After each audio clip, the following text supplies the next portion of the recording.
ordurier.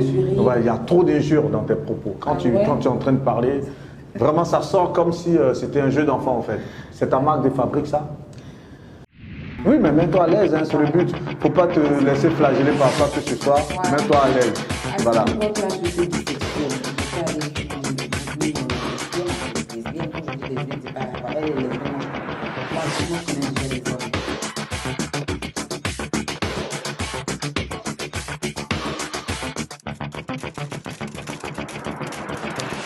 C'est pas ma marque de fabrique, non, non, je suis désolée. Ça dépend de ce qu'on reçoit devant nous en fait. Moi quand je suis venue, moi avant, comme je disais, mes venues sur les réseaux sociaux n'étaient pas des clashs, c'était plutôt des dégamages si tu veux. Voilà, on vient, on se dit, voilà, moi c'est Hello la nuit rose, tant, j'ai l'argent, c'était un truc comme ça. Et donc si elle montrait ses fesses, mais elle montrait sa forme, mais nous quand on vient, on a là, oui, moi je suis tant, tu vois. Et c'est dans ce cas, Arafat est décédé, quand moi je suis venue, j'étais venue parler d'Arafat, je suis venue parler, revendiquer plein de choses que, voilà, qui n'étaient pas normales par rapport à son décès, que moi je ne croyais pas encore qu'il était mort. Et les clashs m'ont embarrassée en fait. C'est pas que moi j'ai envie d'insulter, mais Guillaume, ma mère est décédée. Bon, moi j'explique sur les réseaux sociaux que ma maman est décédée. Et quand une personne a un problème avec moi et que la personne parle de ma mère décédée, tu veux que je réplique comment? Comment réplique? Tu insultes la personne, c'est ça? Non, mais quand la personne me dit, exemple, quelqu'un me dit, mais ta maman qui est décédée, je vais déterrer sa tombe, je vais creuser sa tombe, je vais verser du sable dans la tombe de ta maman. Je n'ai pas encore digéré la mort de ma mère, donc tu parles de moi, mais si tu insultes ma maman, j'insulte ton enfant. Bah justement, est-ce que tu penses que c'est la meilleure manière de procéder? Non. Ce n'est pas la meilleure manière dans la logique, en tout cas, de venir, en tant qu'une femme, venir s'insulter sur les réseaux sociaux, ce n'est pas la meilleure manière. Mais bon. Est-ce que ce positionnement où justement tu es toujours, on va dire, dans des injures, à répliquer violemment, est-ce que tu ne penses pas que ce positionnement-là te dessert quelque part? Oui, ça salit mon image, je sais, ça fait que il y a des gens qui ont peur de s'approcher parce que dans une personne qui insulte que les parents, maman, enfant. Mais bon. Tu en as conscience, du coup? Non, je suis très consciente que c'est pas... Excuse-moi, hein, c'est pas...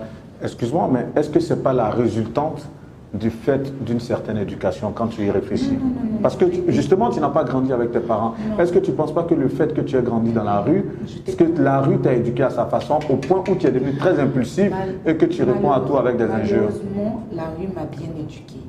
Malheureusement, je ne suis pas une personne à problème, non. Parce que moi, je ne sais pas... Parler sur Facebook, insulter là, c'est maintenant que je découvre ça. Hein. Moi, j'ai affaire à toi, j'arrive chez toi à la maison, on se parle. Et puis, chacun rentre chez lui. Mais c'est sur Facebook, je vois qu'on s'insulte, l'autre répond, voilà. Non, c'est pas mon éducation. Je l'ai adopté sur Facebook. Justement, tu parlais de violence. Tu as affaire à quelqu'un, tu frappes la personne. D'où, selon toi, est née cette violence que tu as en toi, qui faisait que tu répliquais aux choses avec... Je suis impulsive. Tout à fait. Est-ce que ce n'est pas cette impulsivité aujourd'hui qui s'est traduite par des mots très violents, puisque tu ne peux plus porter de poing? Tu as oublié de traduire tout ça par des injures. Est-ce que ce n'est pas ça qui fait ça aujourd'hui? Bah, si tu veux, hein. Sinon, si tu veux, je te l'accorde, mais bon. Et tu penses que je ne peux même pas justifier ça en fait. Ce n'est pas quelque chose que je cherche à justifier. Je ne peux pas te justifier ça. Je ne peux pas te dire, oui, c'est bien, non, je n'ai pas, c'est sale. Et j'en suis consciente en fait. Je suis très consciente que venir sur les réseaux sociaux, s'insulter, c'est pas une bonne éducation. Ça fait comme si on a raté l'éducation. Ça fait comme si on n'a pas de pudeur. Aucun homme ne va vouloir se mettre avec une fille qui se met sur les réseaux sociaux pour insulter l'intimité, maman, papa et tout. Mais comme on le dit, c'est le game. Sinon, je ne justifie pas ça. Franchement, je ne veux même pas chercher à justifier ça. Ça me réjouit que tu comprennes ça ainsi et que tu en as conscience. Et donc, du moment où tu es habitué à faire des vœux, est-ce que tu peux prendre le vœu, est-ce que tu peux faire le vœu aujourd'hui devant les téléspectateurs de leur dire, puisque j'ai conscience de ce que je vexe certaines sensibilités en étant très virulente, en donnant des injures, qu'aujourd'hui je vais arrêter un peu ou bien doser quelque part. Est-ce que tu peux prendre ce pari-là? J'ai dosé, hein, moi. J'ai dosé. Je ne fais plus trop fort, là. Mais bon, c'est les réseaux sociaux, ça va te bon. Tu sais que je peux pas, j'ai trop dit aux gens, j'arrête, je reviens. Donc pour le moment, j'ai dosé. Hein. Je ne vais plus fort, je rentre plus, je n'insulte plus les parents, je n'insulte plus les enfants. Je fais plus ça, je m'attaque à la personne qui a affaire à moi maintenant. Mais sinon, avant, là, c'est papa, maman. C'était chaud, quoi. Donc là, tu ne peux pas prendre le pari. Ce qui veut dire que si quelqu'un a affaire à toi, tu vas continuer à insulter chaque fois. Je veux dire qu'aujourd'hui, je veux profiter de ton émission et de ta caméra, l'occasion que tu me donnes. Je t'en remercie pour cette belle occasion. Et puis, je t'encourage et je te félicite pour ton boulot qui est bien fait. Que, comme j'ai dit, les injures de parents, enfants, maman et tout ça, je ne rentrerai plus dedans. Mais si je vous promets de ne pas répondre à quelqu'un qui m'insulte, c'est qu'au jour d'aujourd'hui, je ne vais pas répondre à quelqu'un qui est plus bas que moi. C'est-à-dire, tu vois que tu n'as pas la note, je ne vais pas te répondre. Mais s'il voit que ton niveau est, voilà, s'il me manque de respect, il va te répondre. Ça, c'est clair.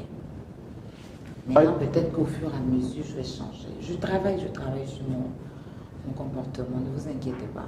Aya Robert a la réputation d'avoir, comme on le dit dans le jargon, de manière relâchée, la personne qui a beaucoup de papous, que ce soit sur Facebook, que ce soit sur Snapchat, qui est ton lieu de prédilection. Tu es vraiment une reine là-bas. Tu donnes des informations vraiment top secrètes. C'est quoi tes sources? Alors, je ne vends jamais mes informateurs parce que chacun a son... C'est une bonne journaliste là. J'ai posé la question en dessin parce que c'est clair que dans le code de déontologie, le journaliste ne peut jamais fournir d'informations.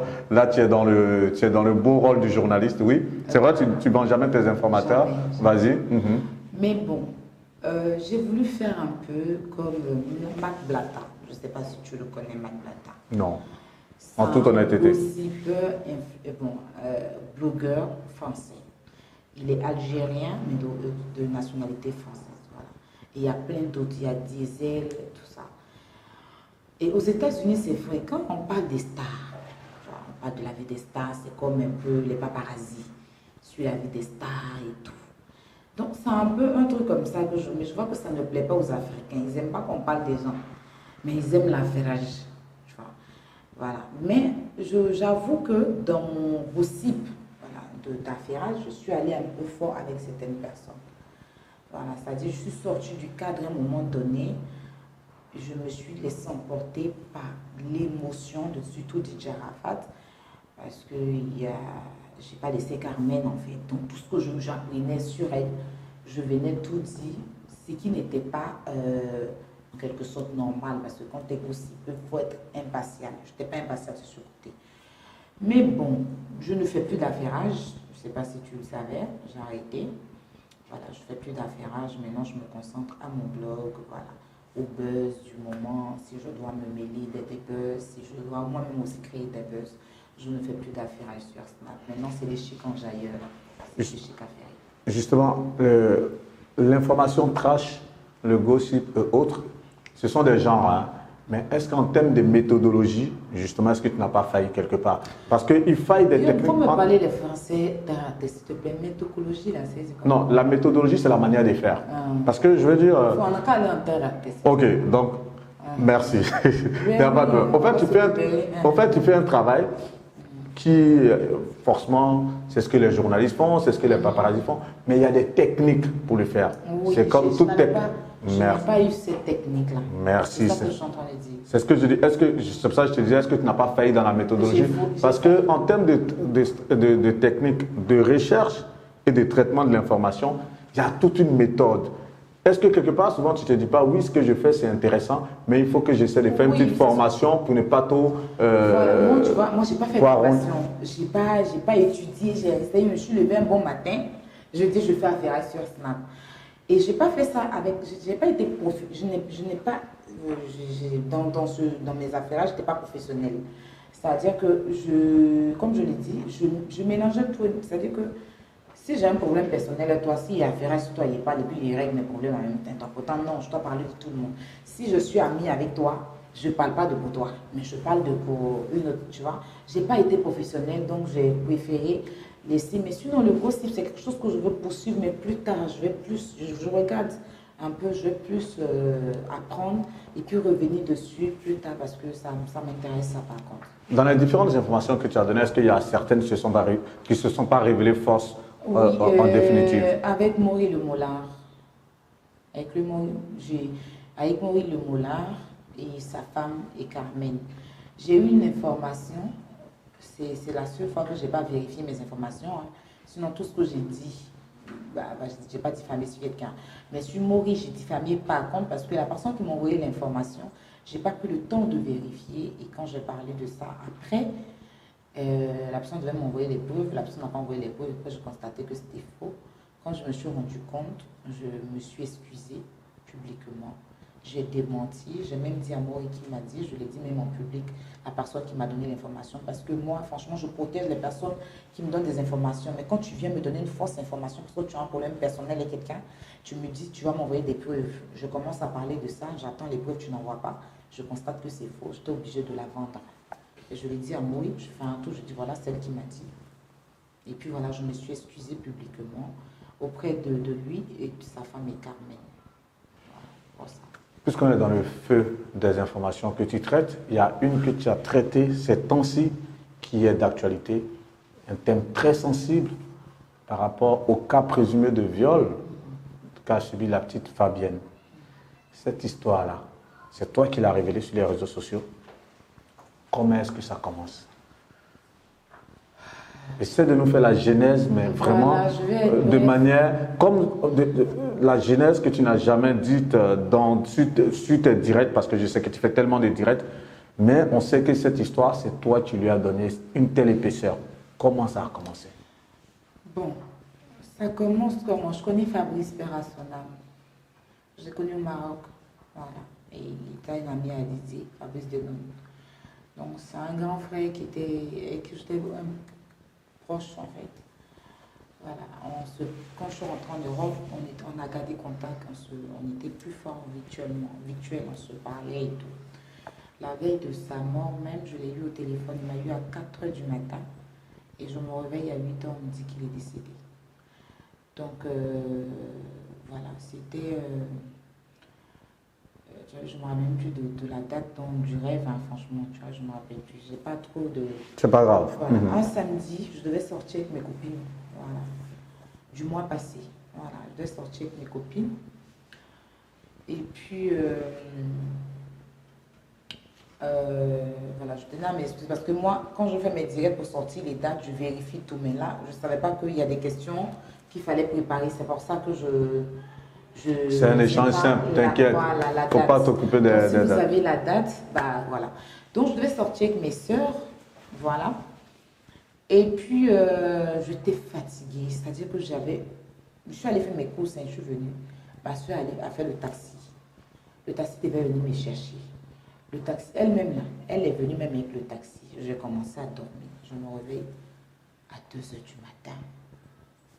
Il y a une cliente qui m'appelle à 2 h pour commander les produits. Quand elle m'appelle, oui, je t'appelle des États-Unis et tout, je commandais les produits. Je dis, madame, regardez l'heure qu'il fait.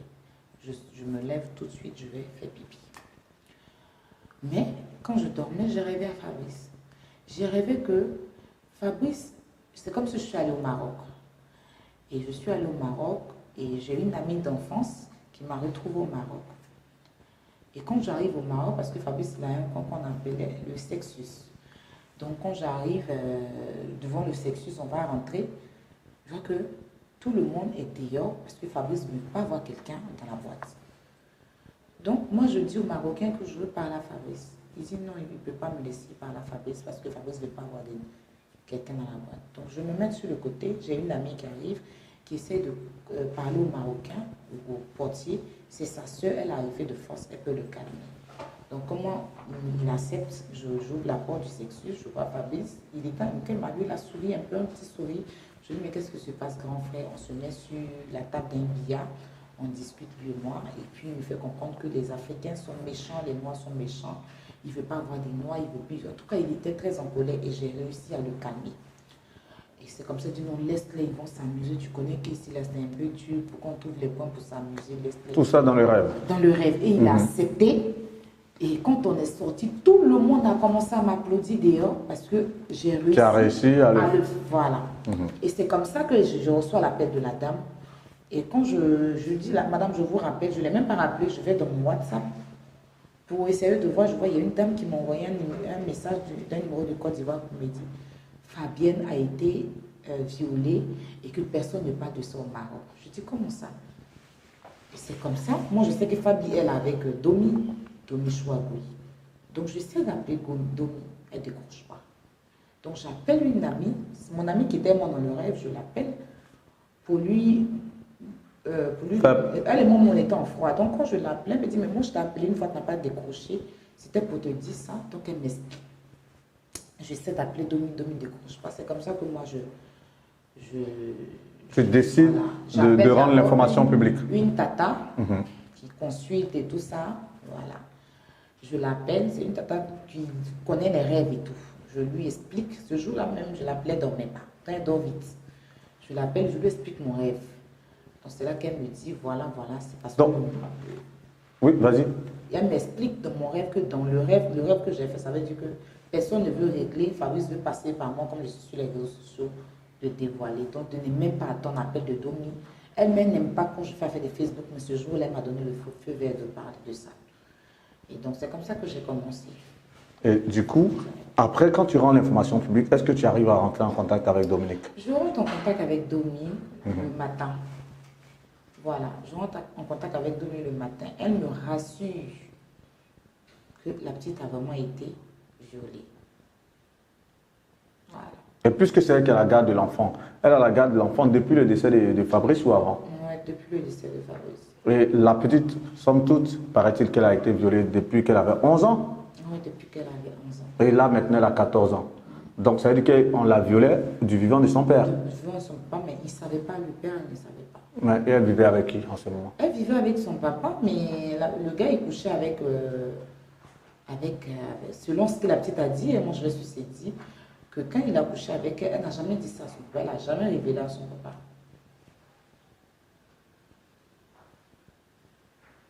Ah oui. C'est tellement compliqué tout ça. Et puis il s'agit d'un enfant, c'est tellement effrayant. Où on en est aujourd'hui avec le dossier Fabienne?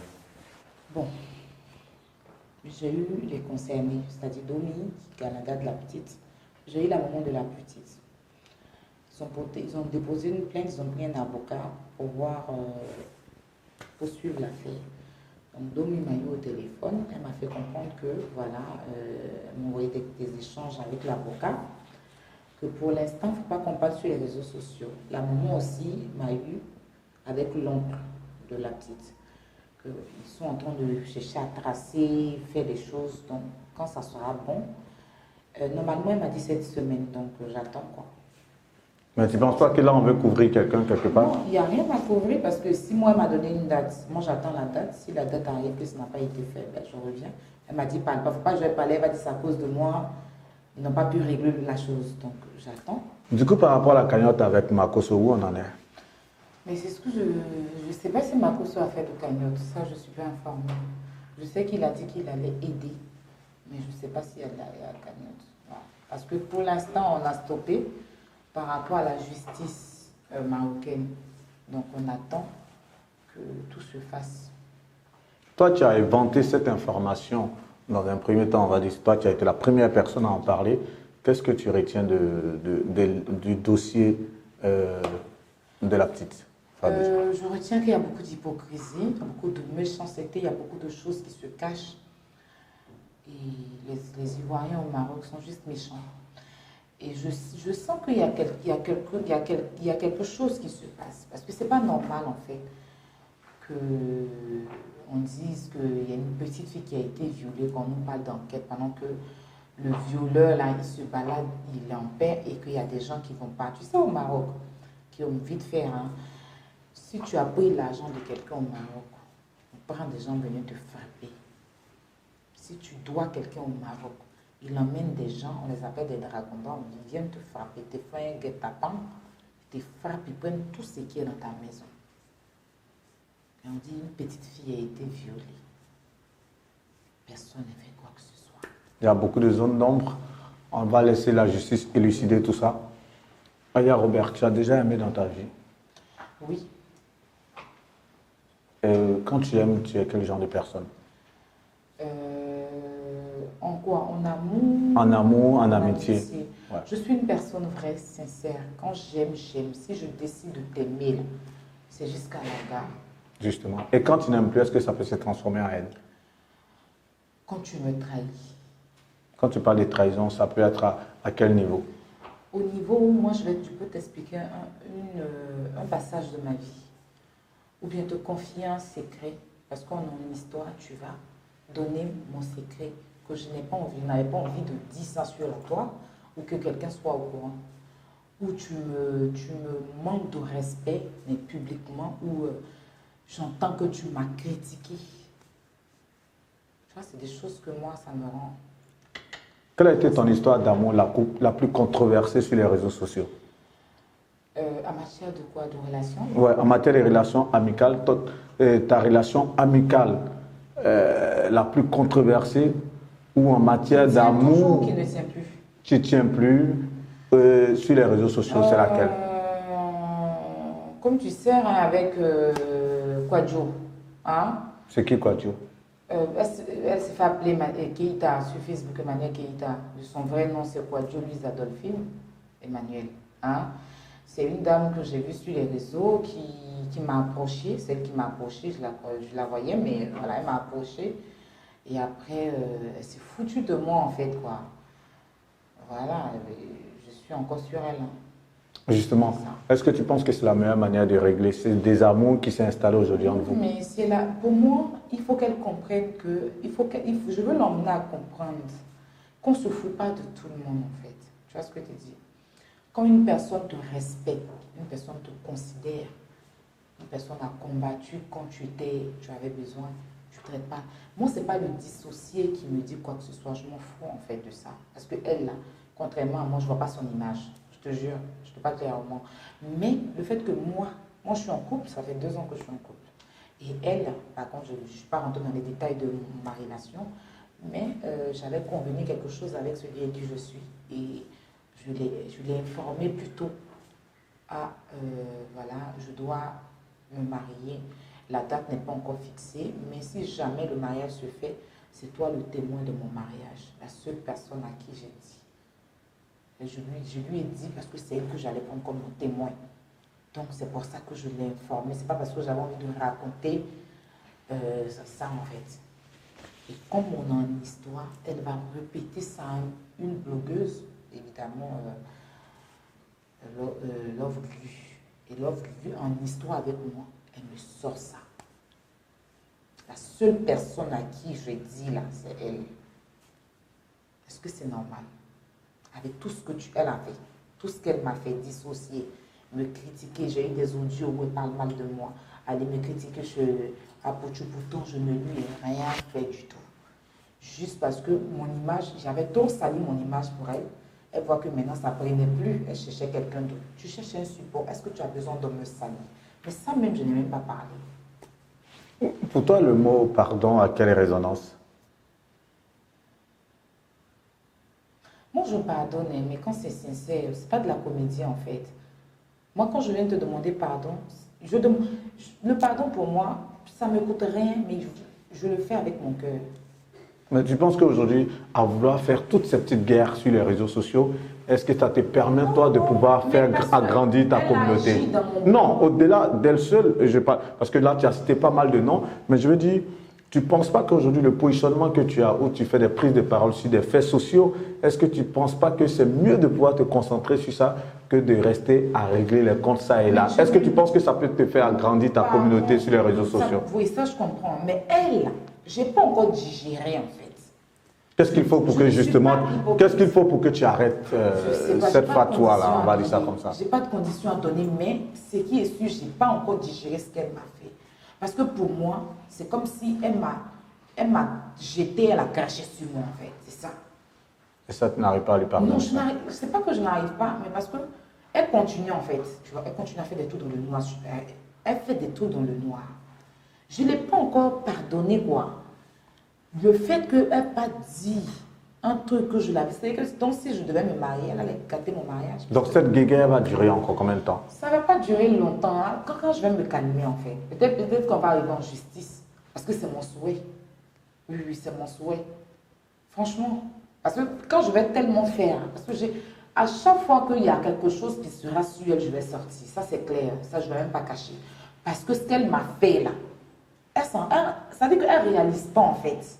Tu sais, quelqu'un qui ne dort pas pour toi, c'est-à-dire qu'elle peut m'appeler à 4 h du matin en larmes, elle pleure.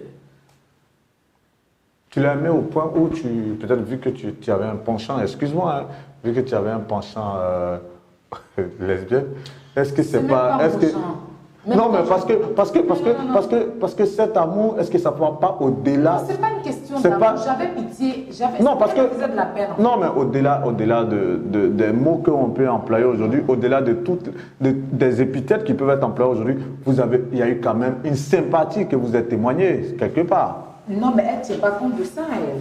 Mais justement, est-ce que toi, tu ne peux pas regarder à tout ça aujourd'hui et te dire, bon, comme on le dit de manière prosaïque, je laisse pour moi à Dieu? Oui, mais il y a des choses qui sortent seulement. Donc, il va falloir qu'elle se taise un peu, en fait. Elle n'a qu'à se concentrer sur sa vie. Qu'elle arrête de faire des choses contre moi. 3 ans après, 3 ans après ton arrivée aujourd'hui en France, si tu dois faire un bilan, c'est quoi? Si je dois faire un bilan, j'ai perdu 2 années de ma vie réduite sur les réseaux sociaux en me concentrant dans les clashs. Et ça, je n'en suis pas fière. Voilà. Mais ma fierté, c'est que je suis en vie. Parce que j'aurais pu perdre la vie. Donc, je me dis qu'aujourd'hui, si je dois faire un bilan, c'est vrai qu'à Aya Robert, je suis connue et tout, voilà. Mais j'ai beaucoup à faire. Donc, je ne peux pas te donner un bilan parce que j'ai beaucoup à faire. Parce que dans mon blog, j'ai échoué. J'ai beaucoup échoué. Voilà, j'ai beaucoup échoué. Donc, mais la seule chose, c'est que je suis fière de moi. Je ne demande pas à manger à quelqu'un, je ne squatte pas chez quelqu'un. Voilà. Dans ma situation, et puis voilà, une jeune fille, voilà, je me cherche quoi, ça va. Ça va. Ce qui me plaît, c'est que je ne dors pas chez quelqu'un, je ne demande pas à manger. Et par la grâce de Dieu, je n'ai jamais donné crédit à quelqu'un. Tu es à l'abri du besoin. Et ça, on est très heureux pour toi. On va terminer rapidement. Justement, étant donné que les réseaux sociaux sont un espace de mutualisation, est-ce qu'il ne serait pas intéressant pour toi, pour pouvoir monter en compétence, pour pouvoir agrandir ta communauté, de laisser un peu tous les petits palabres ça et là? Oui. Pourquoi? C'est une bonne... Aujourd'hui, tu t'es fait une identité, hein, ça c'est clair, qu'on t'aime pas, qu'on accepte ce que tu fais ou pas, qu'on l'apprécie ou pas, qu'on veut ou qu'on ne veuille pas. Aya Robert, c'est un nom qui sonne sur les réseaux sociaux, dans les bulles de filtre en Côte d'Ivoire. C'est-à-dire beaucoup de personnes te connaissent, tu as une communauté qui t'est fidèle. Mais je pense que quelque part, pour pouvoir encore monter, faire agrandir ta communauté, et je l'ai dit tantôt, les réseaux sociaux, c'est un espace de mutualisation. Forcément, tu vas t'en prendre à un tel ou un tel, tu vas avoir sa communauté face à toi. Est-ce que ce ne serait pas bien pour toi de faire la paix avec tout le monde? Je ne suis en guerre avec personne. On est dans un game. Mais je pense que, comme tu l'as dit, c'est un conseil de grand frère. Pour pouvoir avancer, parler des trucs importants, je dois sortir des clashs. Voilà. Et pour sortir de ça, je dois prendre beaucoup sur moi. Et c'est ce que je vais essayer maintenant de faire. Donc, je n'ai pas envie de promettre et puis je ne vais pas respecter. C'est pour ça que je veux prendre, pas le temps, parce que le temps ne nous appartient pas, mais me prendre sur moi, voilà, pour pouvoir sortir de ça. Et je te remercie pour ce conseil, parce que ce n'est pas bon pour mon image. Tu nous as reçus aujourd'hui chez toi, dans le 92, à Colombes, en France. En tout cas, merci de nous avoir ouvert tes portes. Là, forcément, on a passé en revue pas mal de thèmes. Ton parcours de vie, tu es une jeune dame qui n'a jamais lâché, malgré les épreuves. C'est clair qu'il y a un sujet que tu aurais aimé aborder. C'est clair qu'il y a quelque chose de fort que tu aurais aimé dire et qu'on ne t'a pas posé comme question. Tu as la caméra de Didi Stone là. Tu as 2 minutes, 3 minutes, peu importe. Comme tu fais des tirets de 1 heure, 2 heures de temps. Les mots, tu les as. Il y a quelque chose de fort que tu aurais aimé dire qu'on ne t'a pas demandé. Voilà, ce que je veux dire ici à tous ceux qui me suivent sur la page atupipo.net, restez vous. Voilà. Et ne suivez pas des gens parce que ces personnes ont ci, ont ça. Suivez des personnes parce que vous voulez vous retrouver en ces personnes-là. Et en même temps, ce que je dis à la jeunesse d'aujourd'hui, ne lâchez jamais. Battez-vous. Si vous êtes orpheline comme moi ou orphelin, ou peu importe, ne lâchez jamais les bras, ne baissez jamais les bras dans toute chose. La seule chose que je peux demander à tous ceux qui nous suivent sur les réseaux sociaux, c'est de ne pas vous attacher forcément à ce qu'on fait parce qu'il y a la réalité et il y a le virtuel. Voilà. On peut forcément, on est des humains, on peut se tromper, on peut venir vous dire tout et n'importe quoi, mais ça ne veut pas dire que c'est ce qu'on fait. Exactement. Restez vous-même. Je demande à restez vous et ne baissez jamais les bras, surtout aux jeunes femmes. Ne comptez pas toujours si un gars, non, mon gars, non, non. Comptez sur vous-même. Tu es né seul. C'est vrai que tu vas t'attacher, tu vas quitter tes parents pour t'attacher à un homme, mais compte sur toi d'abord. Ton premier travail, ça doit être toi-même d'abord. Tu dois d'abord te lever un bon matin et faire ce que tu as envie de faire. J'invite tout le monde, tous les jeunes d'aujourd'hui à sortir de la drogue, à sortir de la prostitution, parce que ça ne nous honore pas. Voilà. Tout ce que je peux demander à tous mes abonnés, c'est de croire en moi, de continuer à me penser. Je ne suis pas parfaite, hein. J'ai beaucoup de défauts, mais au fur et à mesure, je vais changer. Et je remercie tous ceux qui me suivent. Je remercie à tupipo.net de m'avoir reçu aujourd'hui. Ça fait la deuxième fois que je passe à cette émission et ça a été un grand plaisir d'être devant Guillaume Vergès, qui est un grand frère, qui fait beaucoup pour les influenceurs, les artistes de la diaspora, en tout cas, tous ceux qui sont connus. Et on lui dit un grand merci. Vraiment, ça a été vraiment un honneur d'être passé sur atupipo.net. Et tout ce que vous devez retenir de moi, je suis une personne vraie, je ne suis pas fausse. Donc, je vais beaucoup vous décevoir parce que voilà, je ne fais pas des choses bien. Mais considérez que je suis un être humain et que je peux déconner. Et puis vous pouvez me remettre sur le droit chemin. Restons ensemble pour avancer ensemble. Restons pas ensemble pour être bêtes. C'était mon petit. Merci beaucoup, Aya. La parole déclare, tu ne jugeras point. Le but de cette interview, c'était de donner la parole à une blogueuse qui ne lâche pas. Qu'on l'aime pas. Elle ne laisse personne indifférent. En tout cas, que ce soit à 20h, à 2h du matin, si vous êtes abonné à sa page, vous allez la voir en direct. Ça, c'est la marque Aya Robert. Elle continue son chemin. On lui souhaite le meilleur. Et que Dieu, dans sa miséricorde, nous accorde, en tout cas à chacun de nous, ce que nous voulons. Merci de nous avoir suivis. Que Dieu regarde. C'était Guillaume Vergès pour Actu People.